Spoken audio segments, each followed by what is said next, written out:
সনাতন ধর্মকে অপমান মমতার, ভারত সেবাশ্রম সংঘের সহ সভাপতি কার্তিক মহারাজকে অপমান মমতার।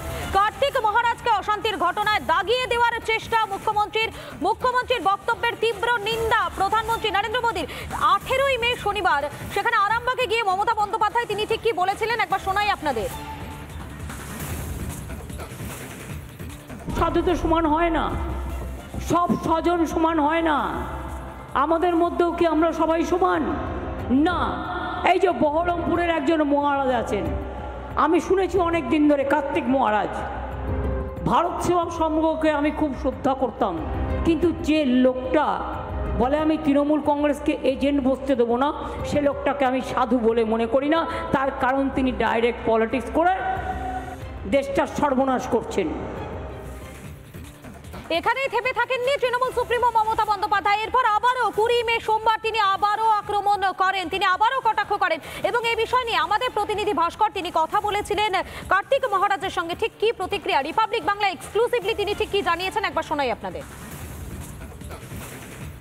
মমতা বন্দ্যোপাধ্যায় যে ভাষায় আক্রমণ করেছেন সেই ভাষার ব্যবহার কতটা সমুচিত, কতটা সমীচীন তা নিয়ে প্রশ্ন তুলছেন বাংলার মানুষ এবং কার্তিক মহারাজদের মতো যারা রয়েছেন তাদেরকে এই আক্রমণ আদতে ঠিক কতখানি ডেসপারেশন থেকে সেটাও প্রশ্ন তুলছে রাজনৈতিক মহল। একজন রাজনৈতিক ব্যক্তিত্ব, তার তরফ থেকে এই ভাষা আপনাকে লক্ষ্য করে এই ভাষা উনি বলেছেন যখন এখানে একজন সিটিং এমএলএ এবং সেটা তৃণমূল কংগ্রেসের, সম্ভবত হুমায়ুন কবিরের কথা বলছেন ভরতপুরে। মুর্শিদাবাদ জেলায় আমরা হচ্ছে 70%, 30% হচ্ছে এখানে হিন্দু সম্প্রদায়ের মানুষ।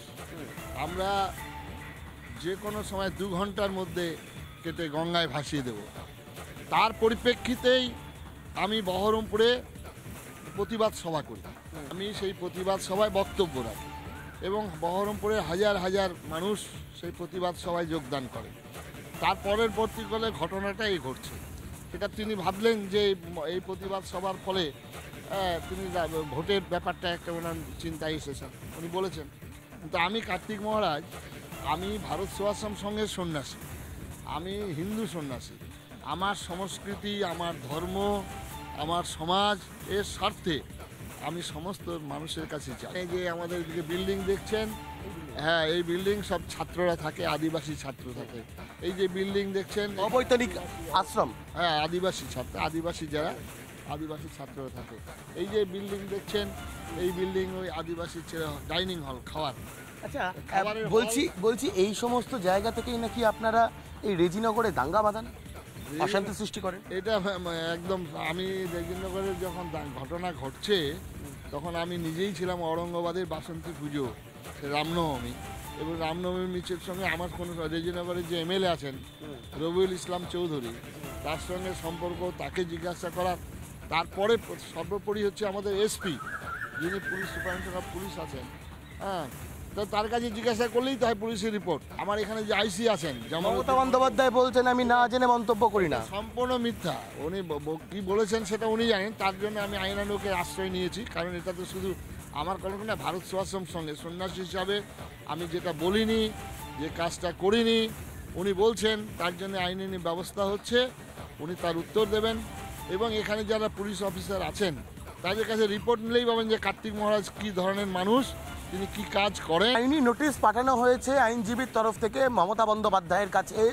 সেই আইনি নোটিশের উত্তর মমতা বন্দ্যোপাধ্যায় দিতে পারবেন? এই প্রশ্নের অপেক্ষাতেই, এই প্রশ্নের উত্তরের অপেক্ষাতেই দিন গুনছে গোটা বাংলার মানুষ। ভিডিও বিশ্বরূপ রায়ের সঙ্গে ভাস্কর বসু, রিপাবলিক বাংলা, বেলডাঙ্গা, মুর্শিদাবাদ। সনাতন ধর্মকে অপমান মমতার, ভারত সেবাশ্রম সংঘের সহ সভাপতি কার্তিক মহারাজকে অপমান মমতার। কার্তিক মহারাজকে অশান্তির ঘটনায় দাগিয়ে দেওয়ার চেষ্টা মুখ্যমন্ত্রীর বক্তব্যের তীব্র নিন্দা প্রধানমন্ত্রী নরেন্দ্র মোদীর। 18ই মে শনিবার সেখানে আরামবাগে গিয়ে মমতা বন্দ্যোপাধ্যায় তিনি ঠিক কি বলেছিলেন একবার শোনাই আপনাদের। সাধু তো সমান হয় না, সব স্বজন সমান হয় না। আমাদের মধ্যেও কি আমরা সবাই সমান না? এই যে বহরমপুরের একজন মহারাজ আছেন, আমি শুনেছি অনেক দিন ধরে, কার্তিক মহারাজ।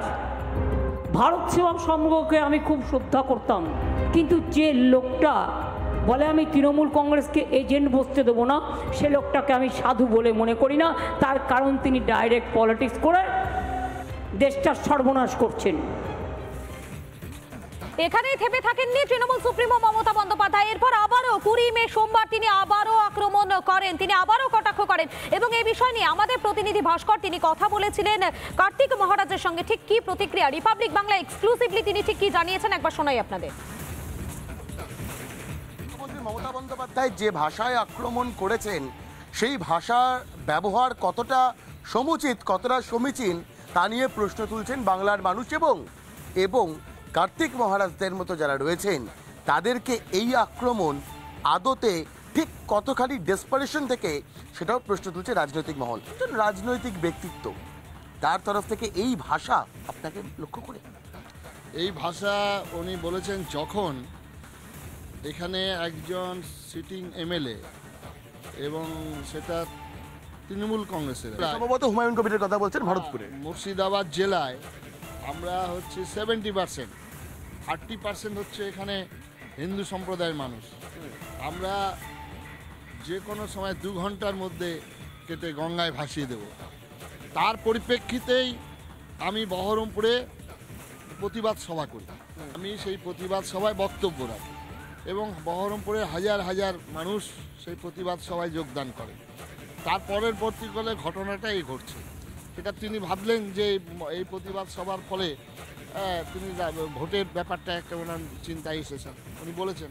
কিন্তু আমি কার্তিক মহারাজ, আমি ভারত সেবাশ্রম সংঘের সন্ন্যাসী, আমি হিন্দু সন্ন্যাসী। আমার সংস্কৃতি, আমার ধর্ম, আমার সমাজ এর স্বার্থে আমি সমস্ত মানুষের কাছে চাই। এই যে আমাদের দিকে বিল্ডিং দেখছেন, হ্যাঁ এই বিল্ডিং সব ছাত্ররা থাকে, আদিবাসী ছাত্র থাকে। এই যে বিল্ডিং দেখছেন অবৈতনিক আশ্রম, হ্যাঁ আদিবাসী ছাত্র, আদিবাসী যারা আদিবাসী ছাত্ররা থাকে। এই যে বিল্ডিং দেখছেন, এই বিল্ডিং ওই আদিবাসী ডাইনিং হল, খাওয়ার। আচ্ছা বলছি এই সমস্ত জায়গা থেকেই নাকি আপনারা এই রেজিনগরে দাঙ্গা বাঁধান, অশান্তি সৃষ্টি করেন? এটা একদম, আমি রেজিনগরে যখন ঘটনা ঘটছে তখন আমি নিজেই ছিলাম ঔরঙ্গাবাদের বাসন্তী পুজো, রামনবমী, এবং রামনবমীর মিছিলের সঙ্গে আমার কোনো রেজিনগরের যে এমএলএ আছেন রবিউল ইসলাম চৌধুরী, তার সঙ্গে সম্পর্ক, তাকে জিজ্ঞাসা করার। তারপরে সর্বোপরি হচ্ছে আমাদের এসপি, যিনি পুলিশ সুপারিনটেন্ডেন্ট অফ পুলিশ আছেন, হ্যাঁ, তো তার কাছে জিজ্ঞাসা করলেই তাই পুলিশের রিপোর্ট। আমার এখানে যে আইসি আছেন মমতা বন্দ্যোপাধ্যায় বলছেন আমি না জেনে মন্তব্য করি না, সম্পূর্ণ মিথ্যা। উনি কি বলেছেন সেটা উনি জানেন, তার জন্য আমি আইনানুগের আশ্রয় নিয়েছি। কারণ এটা তো শুধু আমার কোনো না, ভারত সেবাশ্রম সঙ্গে সন্ন্যাসী হিসাবে আমি যেটা বলিনি, যে কাজটা করিনি, উনি বলছেন, তার জন্য আইনি ব্যবস্থা হচ্ছে। উনি তার উত্তর দেবেন এবং এখানে যারা পুলিশ অফিসার আছেন তাদের কাছে রিপোর্ট নিলেই পাবেন যে কার্তিক মহারাজ কী ধরনের মানুষ, তিনি কি কাজ করেন। আইনি নোটিশ পাঠানো হয়েছে আইনজীবীর তরফ থেকে মমতা বন্দ্যোপাধ্যায়ের কাছে। সেই আইনি নোটিশের উত্তর মমতা বন্দ্যোপাধ্যায় দিতে পারবেন? এই প্রশ্নের অপেক্ষাতেই, এই প্রশ্নের উত্তরের অপেক্ষাতেই দিন গুনছে গোটা বাংলার মানুষ।